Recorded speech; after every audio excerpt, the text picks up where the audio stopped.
الدكتور ناصر الأنصاري، بصفتك رئيس مجلس إدارة المركز الثقافي للأوبرا، انطباعك في جملة عن دورين مات. عمل مشرف للمسرح المصري وعلامة مضيئة للمسرح المصري. قدمناه من خلال رؤية مصرية، يعني تصرفنا في النص الأصلي بحرية شديدة بتحكمنا وجهة نظر المخرج، وبتحكمنا محاولتنا اننا نقرب من الجمهور المصري ومن القضايا اللي بتشغله في الوقت اللي احنا فيه.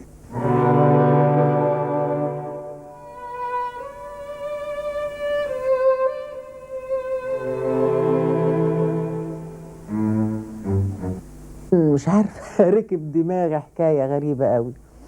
يعني جات لي فترة كده ان انا مش هعمل اي نص مترجم، لازم يكون نص محلي. وفضلت استنى النص المحلي ما طلعش النص المحلي. بس العمل كبير، يعني مسرحية الزيارة، مسرحية دورين مات، مسرحية عالمية مهمة في تاريخ المسرح، ومن إخراج محمد صبحي. كل العملية يعني كانت جذبتني جدا. لابد أن يكون في نافذة على العالم، نعرف مكاننا فين، نعرف احنا نقدر نقدم المسرح العالمي، بس بشرط ان من وجهة نظري ان احنا بنقدم المسرح العالمي من خلالي. لما بخرج عمل مسرحي بقدمه من خلالي انا كمصري، لانه ده النص اللي كان لازم ارجع بيه. صحيح ما هواش عمل محلي، يعني حسيت انه ممكن يشبع كذا نوع من الاحاسيس اللي جوايا. اكتشفت ان هو دور يكاد يكون صامت، فالحقيقه ترددت، لكن طبعا استاذ صبحي اقنعني ان هو دور هيبقى كويس قوي، فالحقيقه خدت التجربه. يعني المشهد الاول في الغابه كان برضو مشهد جميل لان كان فيه كوميدي، لكن المشهد الاخير مشهد مؤثر جدا، وسناء جميل كانت على مستوى عالي جدا. جميل راتب ده صديق، انما صديق قوي يعني، فكوني اكرهه على مدى ساعة ونص ساعتين يعني صعب بالنسبة لي. انما مش عارفة، انا الحمد لله ربنا مديني عملية انفصال. يعني ايه، فور ما ادخل المسرح بيحصل لي حكاية غريبة، يعني بنفصل عن سناء، ببقى الشخصية اللي هأؤديها. فأنا بقول إن أنا قدمت دورين مات بشكل الواقعية الرمزية، يعني الواقعية الملخصة حتى على مستوى الديكور، في تلخيص رغم المعمار الكامل. القطار هو حقيقة في نص دورين مات، فكونه إنه يخش المسرح ده مش عيب. يعني كانوا بيعيبوا على المسرح لما يبقى فيه مبارزه وما يعرفوش يبارزوا على المسرح، يقولوا هيا الى المبارزه، وياخدوا بعضهم وفي الكواليس، يعني الاحداث بره المتفرج لانهم مش عارفين يبارزوا. انا ما دام قادر ان احنا نقدم، والميكانيزم والتقنيه في دار الاوبرا المصريه تقدر تساعدنا على تقديم وتكسير شبكيه عين المشاهد، تغيير شبكيه عين المشاهد. النهارده بدل ما بيخش على المسرح يلاقي الكنبه والكرسيين، لا بيغير. احنا قادرين كنا في اسلوب دورين مات ان احنا ننزل يافطه ونقول هنا بقاله، وعايز المشاهدين يشاركوني في ده، هم بيتابعوا العمل وبيتفرجوا عليه. كان ممكن نكتب يافطه ونقول هنا بقاله، نحط بني ادمين على المسرح عاملين شجر ويكتب عليهم هنا شجره. هذا الاسلوب كان هيبقى متعارض تماما مع رؤيتي كمخرج، ومع رؤيه المهندس ديكور، ومع رؤيه اللي وضع المزيكا، لان كل متفقين احنا بنقدم لحظه واقعيه في مسرح دورين مات. وما كانش العمل كله ان احنا بنقدم مسرحيه كامله، احنا واخدين اختصار واختزال لمسرحيه يمكن زمن عرضها 3 ساعات ونص، احنا قدمتناها كسهره مسرحيه في تقديم ربع ساعه عن مين هو دورين مات وايه ملامحه، واختزلنا العرض المسرحي في ساعه ونص. فلما عرض عليا الاستاذ محمد صبحي ان انا اعمل معاه في مسرحيه الزياره، الحقيقه اتبسطت جدا، لاني رجعني للايام اللي انا كنت بقول فيها مسرح جميل وعظيم. فالمسرحيه كانت يعني حقيقه مسرحيه حلوه قوي، فانا اتبسطت ان انا بعمل الدور ده، وخاصه دور العمده ده شخصيه غنيه فعملتها، وانا سعيد جدا. الزياره كانت لحظه تاريخيه في حياتي، لان انا لاول مره التقي مع مدام سناء جميل، مع الاستاذ جميل راتب، مع فريدريش دورين مات.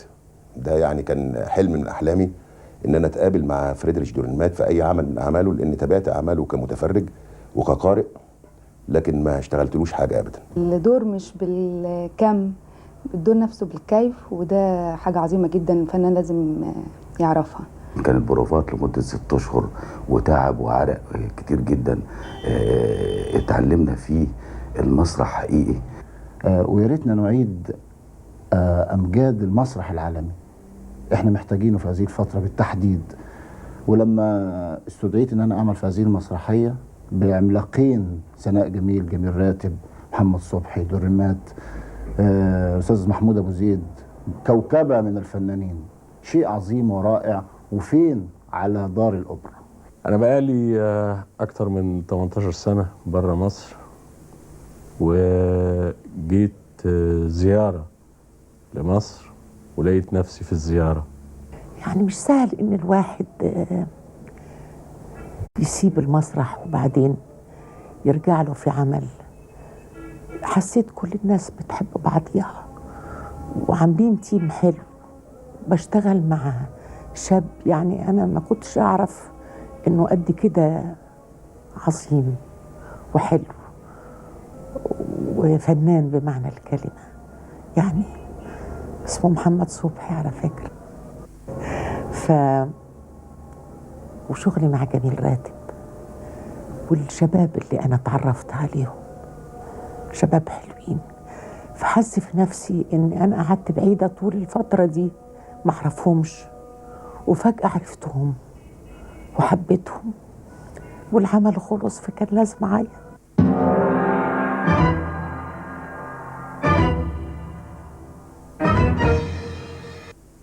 خفت منها كمان لما قالت لي بوسني دلوقتي. فده طبعا، لكن طبعا خفت منها لما طلبت انه يقتلوني عشان ودي هي ده محور المسرحيه. فطبعا الواحد يخاف من شخص يطلب منك حياتك.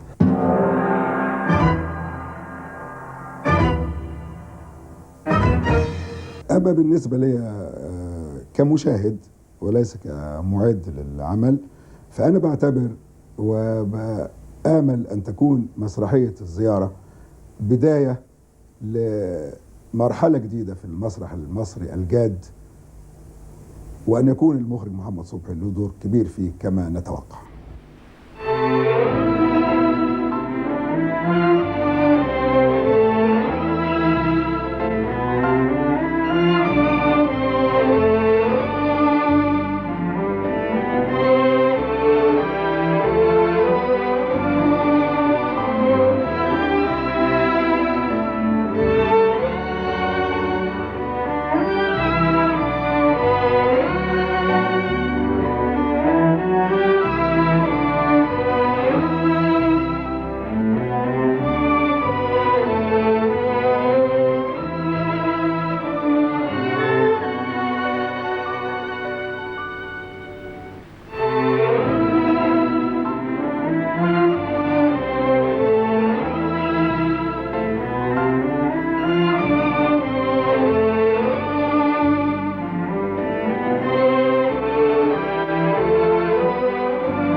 عند المصريين القدماء كان الموت طقسا احتفاليا بهيجا للبعث.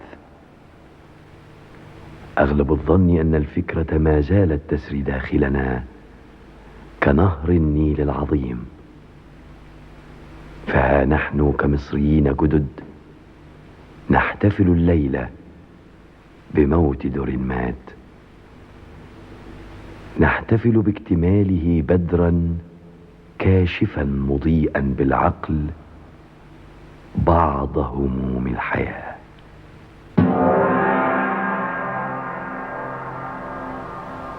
wusste, dass nichts wusste, und darum fragte jeden, was wisse. Fragte Handwerker, Philosophen, Gastronomen, Politiker. Fragte und fragte, bis niemand mehr eine Antwort wusste. Niemand von den Handwerkern, Philosophen, Astronomen und Politikern, die fragte, sodass immer wieder von dem ungeheuren Meer des Nichtwissens stand, worin alle Fragen münden und wo es unsinnig ist, weiter zu fragen. Denn je mehr man zu wissen glaubt, desto unermesslicher wird dieses Meer.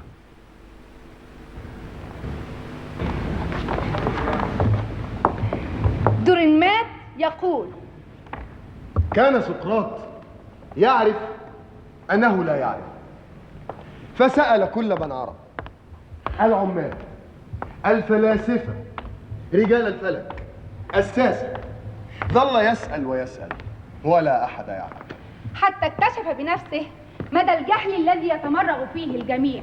وجد نفسه أمام بحر مخيف من عدم المعرفة تضيع فيه جميع الأسئلة، والاستمرار في طرح السؤال لا معنى له. فكلما ازدادت معرفة الإنسان ازدادت مياه البحر في الارتفاع. قرية كونولفنجن قرية نموذجية من قرى منطقة الإيمنتال الشهيرة باللبن ومنتجاته بمقاطعة بيرن في سويسرا. في هذا المنزل وفي 5 يناير عام 1921 ولد فريدريش دورينمات. الصورة الوحيدة التي تبقت من طفولته. الصبي فريدريش يقف بجوار أخته يرتدي درع المحارب وسيفه.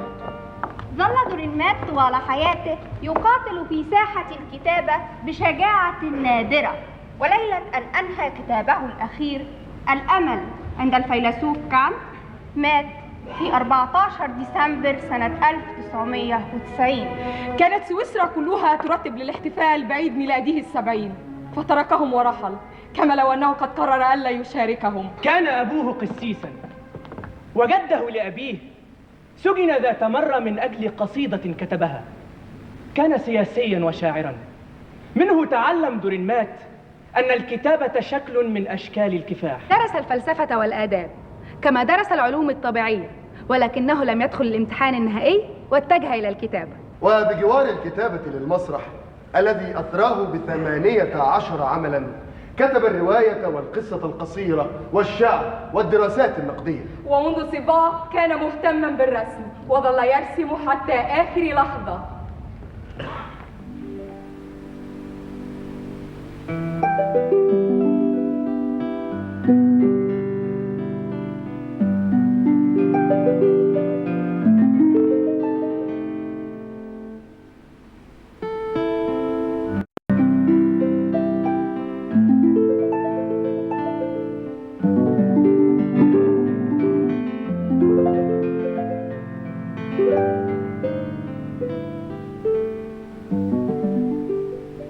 قال دورينمات: إن رسوماتي ليست أعمالا ثانوية، لكنني أعتبرها تخطيطات لساحات القتال التي تدور فيها معاركي ومغامراتي وتجاربي وهزائمي في الكتابة. قال دورينمات: إن العالم بالنسبة لي شيء مرعب، لغز لا حل له، لا مفر من أن أواجهه. فالعالم أكبر بكثير من الإنسان، فليس لي الحق ولا أمتلك القدرة لأن أقف خارجه. وقال دورينمات: إن الفن ما هو إلا تعبير عن الحرية التي بدونها لا يمكن أن يوجد الفن، كما أنه تعبير عن ضرورة إنسانية والتي بدونها أيضا لا يمكن أن يوجد الفن. قال دورينمات: إن الكوميديا تعرض فوضى العالم، فهي تعطي شكلا للعالم الذي لا شكل له، تضفي ملامحا لوجه العالم الذي لا ملامح له. وقال دورينمات: الكوميديا وحدها هي التي تناسبنا، إنها تكسر حواجز الغربة بين المسرح والجمهور، فالكوميديا تحول الجمهور بسهولة إلى كتلة يمكن أن تهاجم وتستدرج لأن تسمع أشياء لا تود أن تسمعها. وقال دورينمات إن الكوميديا تشبه مصيدة الفئران التي تثير شهية الجمهور فيعود دائما إليها. إن طغاة هذا الكوكب لا تؤثر فيهم أعمال الكتاب، فأشعار المعاناة والشكوى تدفعهم إلى التثاؤب، وأساطير الأبطال يجدونها حواديت تافهة ويغلب عليهم النعاس عند سماعهم الأناشيد الدينية. شيء واحد فقط يخيفهم: السخرية. نعم، السخرية. السخرية مما يحدث، السخرية المغلفة بالمرارة.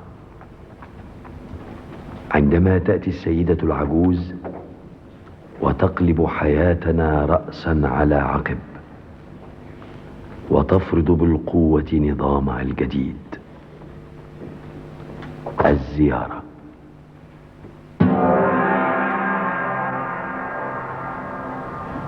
بلدة جولين.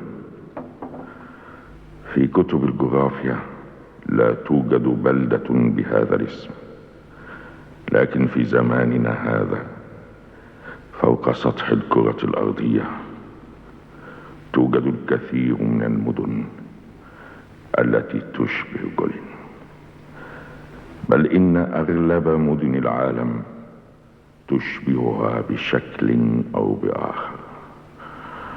فالعالم قرية صغيرة متشابهة الملامح، وإن اختلفت بعض التفاصيل.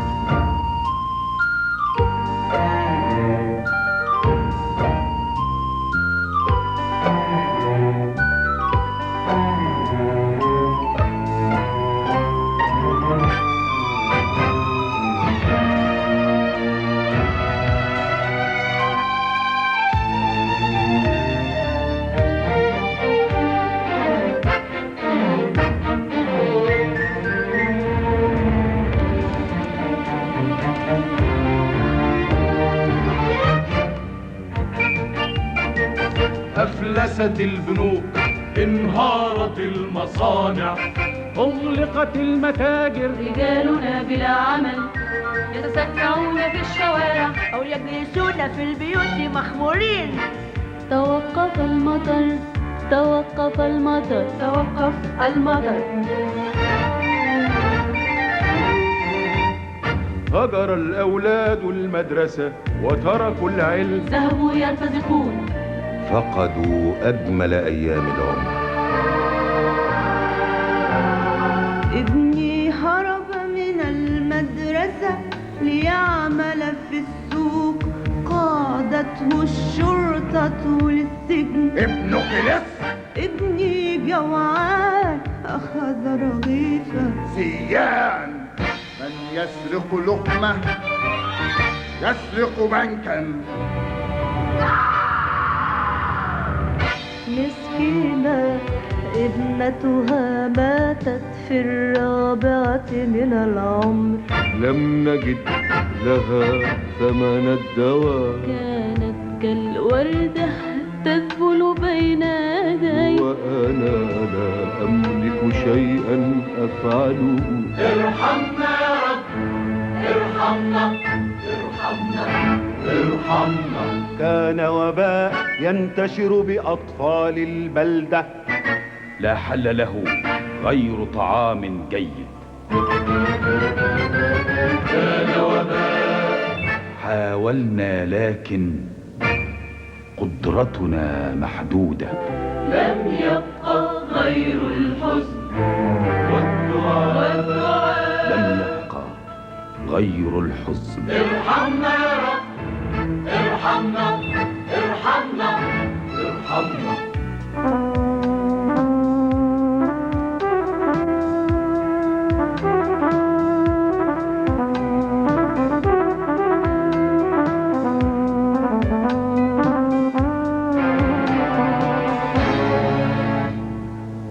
حبيبي، حبيبتي، أي مستقبل ينتظر حبنا في هذه البلدة؟ لا تفكر كثيرا في المستقبل يا حبيبي، لا تفسد اللحظة.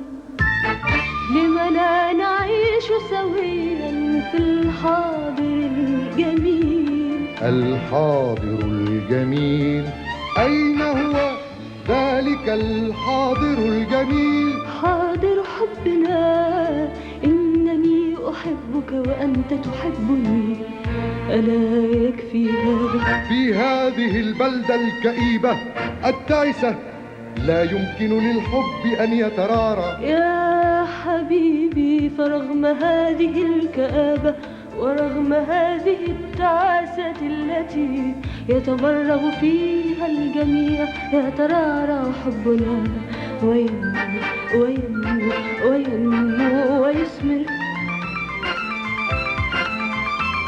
صدقني صدقيني، الحب وحده لا يكفي.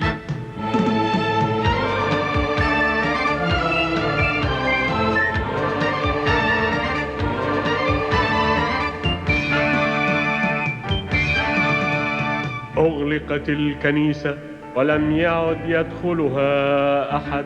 سرقوا الناقوس وصورة العذراء وصورة العذراء. ارحمنا يا رب، ارحمنا ارحمنا ارحمنا.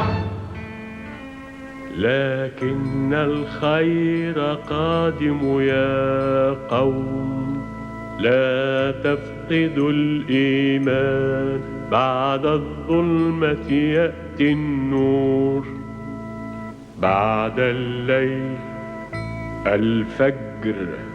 الرب لا ينسى عباده، الرب لا ينسى عباده.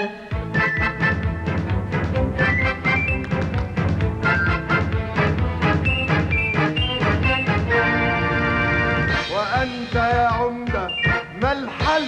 كلارا كلارا كلارا في الطريق، كلارا هي الأمل، كلارا هي الخلاص. كلارا كلارا كلارا كلارا.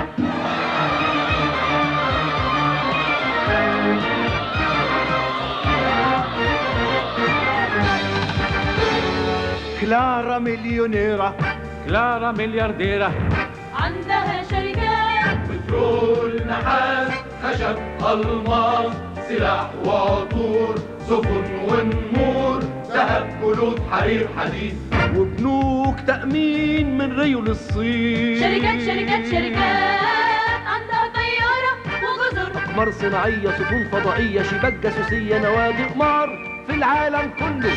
كلارا كلارا كلارا كلارا كلارا كلارا كلارا كلارا.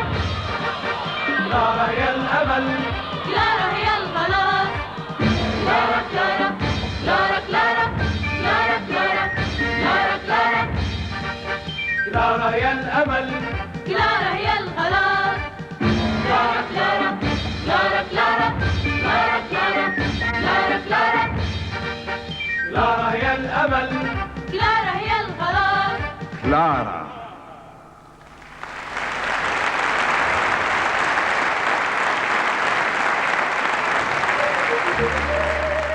كلارا كلارا حبيبتي، حبيبتي كلارا. كلارا حبيبته كلارا. سترون ماذا يعني ال بالنسبة لكلارا. وصيها علينا وصيها علينا. سأفكر. وجبك أهلك بلدك، سأرى. نرجوك قولي كلها ترجوك. حاضر حاضر، لكن لا تغضبوا إن عاملتني معاملة خاصة، فحبنا قديم قديم قديم. البركة فيك يا إل، البركة فيك يا إل. ستصل ضيفتنا العظيمة في تمام 1:10 وفرقة الكورال على أتم الاستعداد تنتظر الإشارة. استبدلنا جرس الكنيسة المسروق بجرس المطافئ. واللافتة. تمام يا فندم.